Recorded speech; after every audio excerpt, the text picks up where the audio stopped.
The CEO who said, "Nobody silences me," but one new employee changed everything. Thunder rumbled outside as rain streaked down the glass walls of the skyscraper. Inside the 27th floor boardroom, you could cut the tension with a knife. The long mahogany table was lined with the most powerful executives in the city, yet every single one of them sat stiff, their eyes fixed downward, as though a single glance might cost them their jobs. At the head of the table stood Richard Dalton, the CEO known across Wall Street as the Iron Voice. His reputation was terrifying. He was the kind of man who could ruin careers with a single sentence. For years, no one had ever dared interrupt him. And tonight, with the storm raging outside, he looked even more untouchable. "Nobody shuts me up," he thundered, slamming his fist so hard against the table that the crystal water glasses rattled and one even cracked at the rim. His voice echoed across the glass walls, sharp and merciless. The executives flinched, their pens frozen mid-note. But then, something no one expected happened. A voice, quiet, steady, and impossibly calm, broke through the silence. "Sir, with all respect, maybe this is the moment someone should." The room fell into stunned disbelief. Heads turned. Eyes widened. The storm outside seemed to hush, as though the world itself was listening. And at the far end of the table sat a young woman, Elena Rivera, the newest hire, barely a week into her job. She hadn't spoken in any meeting before. She had no power, no authority, no reason to risk her future. And yet, in that moment, she had done the unthinkable. She had silenced the man who swore no one could silence him. Richard's eyes locked on her, sharp as daggers. "Who," he growled, "just dared to say that?" The room held its breath. Elena slowly raised her hand. Her brown eyes didn't waver, even as her heart raced. And in that fragile, dangerous pause before Richard spoke again, every soul in that boardroom knew one thing. Nothing would ever be the same again. Richard leaned forward, his face a mask of anger. "What did you just say?" Elena swallowed, but her voice stayed calm. "I said, maybe this is the moment someone should shut you up. Because leadership isn't always about speaking the loudest. Sometimes, it's about listening." The room erupted with silence, so deep it was deafening. Executives shifted uncomfortably in their chairs. Someone coughed nervously. Everyone expected Richard to explode. This was the man who fired a senior partner once for simply disagreeing with him on numbers. And now a brand new assistant had dared to lecture him on leadership. But instead of erupting, Richard froze. His jaw tightened, his eyes narrowed.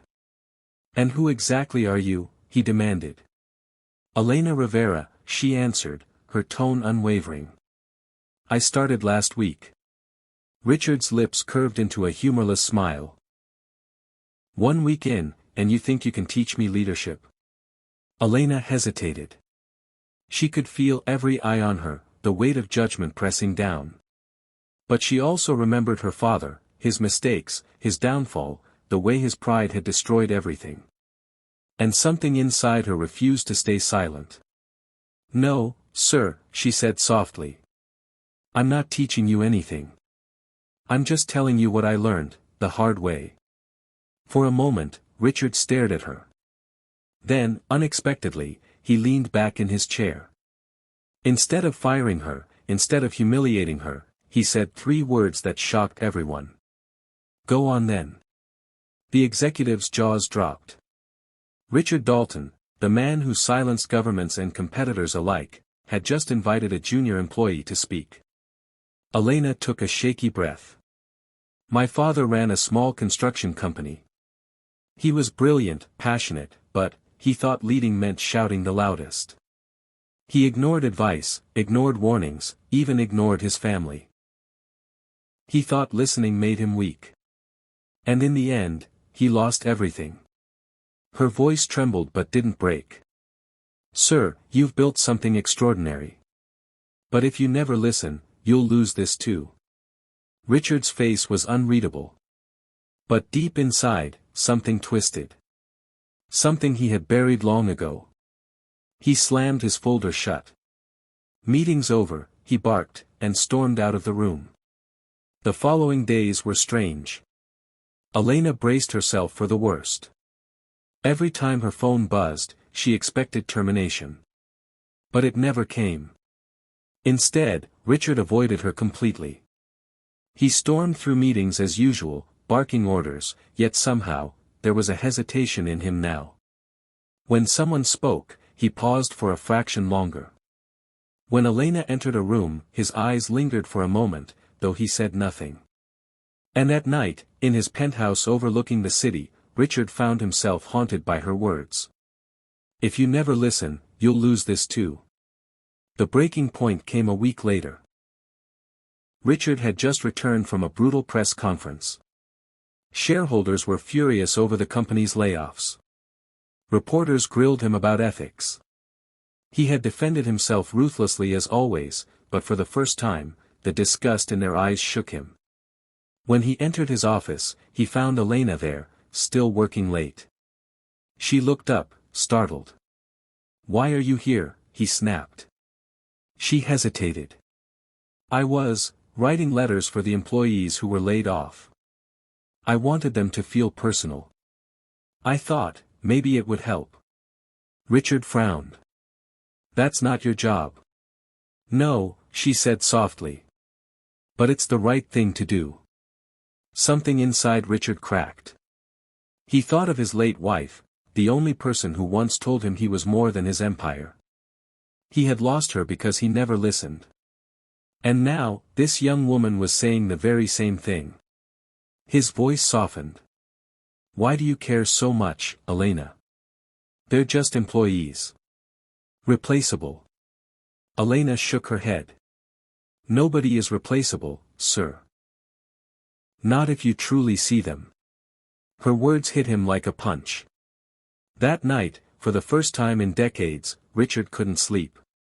Change didn't happen overnight, but it began. Richard started asking questions instead of barking orders. He visited the factory floor, learning workers' names.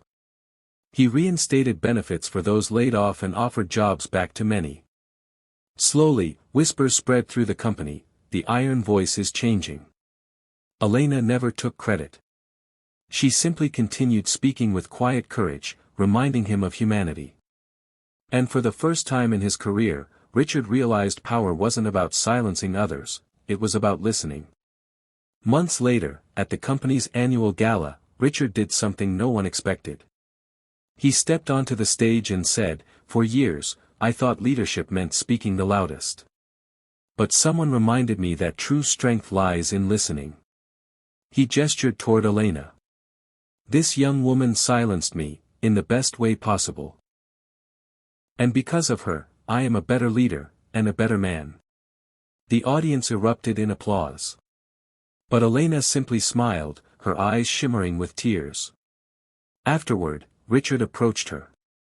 His voice was gentle now. "Why did you risk everything that day? You could have lost your job." Elena's reply was simple. "Because sometimes, one voice can change a life.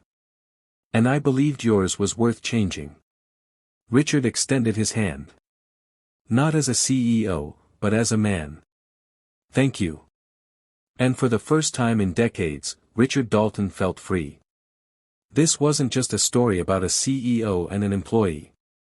It was about pride, humility, and the courage to speak truth even when your voice shakes. Because sometimes, the loudest voices are silenced not by force, but by kindness.